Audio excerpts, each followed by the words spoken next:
मी सतीश कुलकर्णी, गाणगापूरच्या रुद्रपाद गया तीर्थ जिथं मी आहे. आज काही भाविक आज गाणगापूरला आले, काहींच्या भेटी झाल्या आणि ज्या एका लॉजमध्ये मी थांबलो होतो तिथं काही खोल्या रिकाम्या असल्यामुळं जवळजवळ 40 भाविक येऊन गेले आणि त्या लॉजच्या मॅनेजरला विचारत होते की रूम आहे का. तेव्हा तो मॅनेजर सांगत होता तुम्ही केव्हा परत जाणार. काही लोकांनी सांगितलं आम्ही 1 तासात जाणार आहे, काही लोक म्हटलं आम्ही रात्रीचा प्रसाद घेऊन जाणार आहे, काही लोक म्हटले आम्ही सकाळी 7 ते 8 वाजता निघून जाणार आहे. या 40 जणांपैकी असा एक जणही म्हणाला नाही की आम्ही 1-2 दिवस इथं राहणार आहे. देवाच्या दारात खरं राहायला यायला पाहिजे. गाणगापूरसारखं पवित्र ठिकाणी 3 रात्र 4 रात्र राहिल्यानंतर दत्तप्रभूंचे आशीर्वाद प्राप्त होणं एवढं सोपं आहे. पण मी वारंवार सांगतो त्याप्रमाणे लोक देवाच्या दारात थांबतच नाही. गाणगापूरला तसा काही खर्च नाही राहण्याचा. धर्मशाळा भरपूर आहेत, पैसे कमी आहेत, तुमचं दर कमी आहे. सकाळी माधुकरी प्रसाद मिळतो, संध्याकाळी प्रसाद मिळतो, चहा पाणी ह्या किरकोळ गोष्टी आहेत. पण लोकांना देवाच्या दारात थांबावं असं वाटत नाही आणि गुरुकृपा मात्र फार व्हावी असं वाटतं. त्यातील काही जण आले म्हणले की इथं काय काय आहे, म्हणजे त्यांना गाणगापूरची काही जास्त माहिती नव्हतं असं वाटतंय. कोण म्हटलं निर्गुण पादुका म्हणजे काय, कोण म्हटलं की दिवाळीच्या वेळेला ज्या 8 भाविकांच्या घरी गेले होते त्यांची घरं कुठं आहेत, त्यांची गावं कुठं आहेत.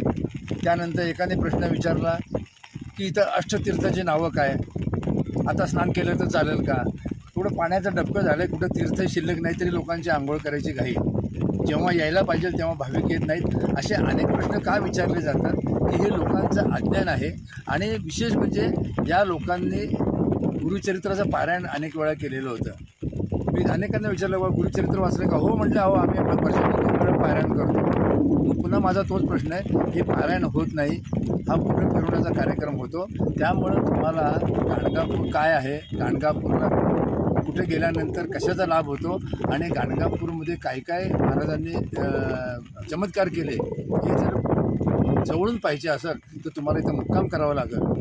महाराजांचा विश्रांती कट्टा आहे, संगम ते हा चिदानंद धर्मशाळा आहे, त्या रस्त्यावर विश्रांती कट्टा आहे. तिथंसुद्धा महाराज बसत होते, तिथंसुद्धा तुम्हाला जाता येतं.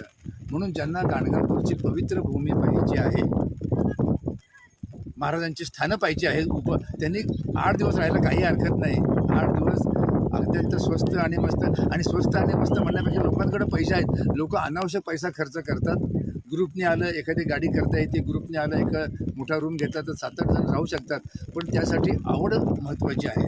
बऱ्याच भाविकांना आवड नाही, फक्त आम्ही गाणगापूरला आलो गेलो आणि पूर्ण अज्ञान. मलाही आश्चर्य वाटलं की लोक गुरुचरित्र वाचतायत परंतु त्यांना ही स्थानं का माहीत नाहीत. कारण स्थानं माहिती होण्यासारखं ते वागतसुद्धा नाहीत. आणि मनात मात्र असं वाटतं की गुरूंनी आमच्यावर फार कृपा करावी. अगोदर गाणगापूर समजून घ्या, अगोदर गुरुचरित्र समजून घ्या, नंतर महाराज काही इथून निघून जात नाहीत. महाराज इथं गुप्त रूपाने कायम आहेत आणि कायम राहणार आहेत. आम्हाला महाराज दृष्टांत देतात, आमच्या सगळ्या मनोकामना पूर्ण करतात. तुम्ही आमच्यापेक्षा वेगळे नाहीत. आम्ही ग्रंथ न वाचता आमच्यावर कृपा झाली. अनेक लोक जे उपास तापास करतात, अमुक करतात, परंतु आमच्यावर कृपा का व्हावी की आमची महाराजांवर पूर्ण श्रद्धा आहे. पण महाराज म्हणतात तुम्ही या, माझ्या सहवासात राहा आणि मला समजून घ्या, मी तुम्हाला समजून घेतो. गुरुचरित्र अत्यंत महान ग्रंथ आहे, त्यातील स्थानं महात्म्य आहेत. फक्त इथं राहायला पाहिजे. उगे हजेरी भक्त जर तुम्ही हजेरी भक्तासारखं सारखं इथं आला तर तुमच्यावर कृपा होणं अवघड आहे. तुमच्या जीवनाचं कल्याण करून घ्यायचं असेल, तुमच्या कुटुंबाचं भलं करून घ्यायचं असेल आणि तुम्हाला संकटातून मुक्त व्हायचं असेल तर दृढ श्रद्धा महाराजांनी सांगितली की स्मरण मात्रेनं संतुष्ट.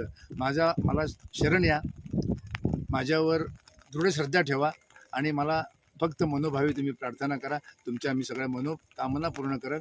तर हा संदेश म्हणा किंवा हा विचार मी आज गाणगापूरमधून भाविकांसाठी देत आहे, त्याचा विचार करावा. नमस्कार.